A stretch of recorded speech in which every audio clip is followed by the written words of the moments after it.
안녕하세요. 김성환 변호사입니다. 이번 시간에는 교통사고로 인적 피해가 발생한 경우에 그 대응 방법에 대해서 살펴보도록 하겠습니다. 누구나 한 번쯤 운전 중 교통사고를 경험하게 됩니다.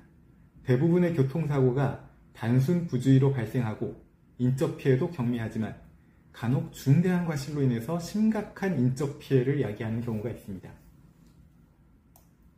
단순 부주의로 인한 교통사고의 경우에는 피해자가 사망하거나 불구에 이르는 질병이 야기되지 않는다면 보험 처리를 통해서 해결이 되게 됩니다.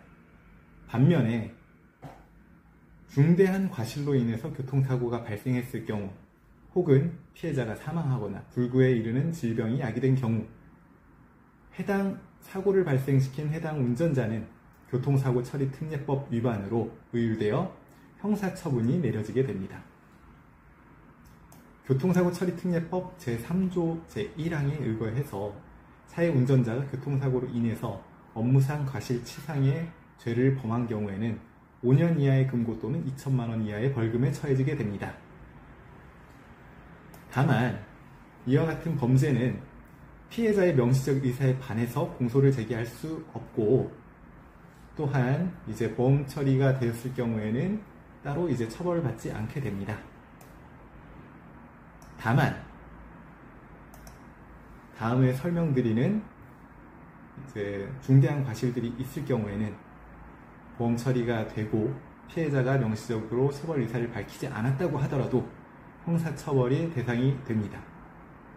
그 사유로는 첫 번째,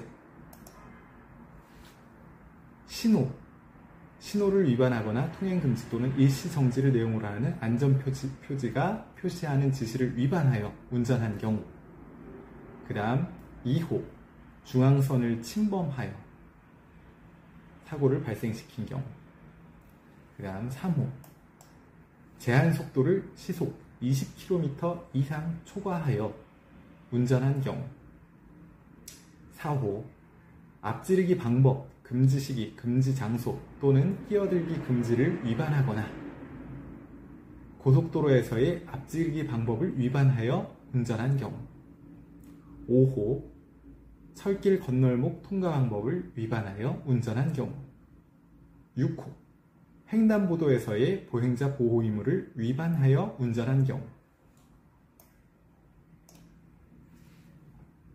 그 다음 8호, 술에 취한 상태에서 운전을 하거나 아니면 약물의 영향으로 정상적으로 운전하지 못할 우려가 있는 상태에서 운전한 경우, 9호, 보도가 설치된 도로에 보도를 침범하거나 보도 횡단 방법을 위반하여 운전한 경우, 10호, 승객의 추락 방지 의무를 위반하여 운전한 경우, 11호, 어린이 보호구역에서 안전하게 운전해야 할 의무를 위반하여 어린이의 신체에 상해를 가한 경우, 다음과 같은 경우에는 이제 중대한 과실이 인정돼서 피해자가 처벌 의사를 밝히지 않더라도 그리고 보험 처리가 되었다고 하더라도 형사처벌의 대상이 됩니다.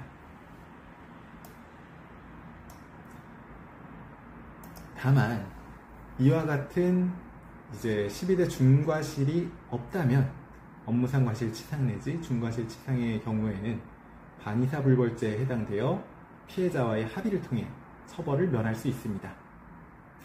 그렇다면 사망사고 및 12대 중과실 사고의 경우 그 처벌을 경하게 하기 위해서, 즉 선처를 받기 위해서는 어떠한 노력이 필요할까요? 우선 피해자의 피해를 회복하고 원만히 합의해야 합니다. 교통사고로 인한 형사사건의 경우 양형에 있어서 가장 중요하게 참작되는 사유는 무엇보다 피해 회복입니다.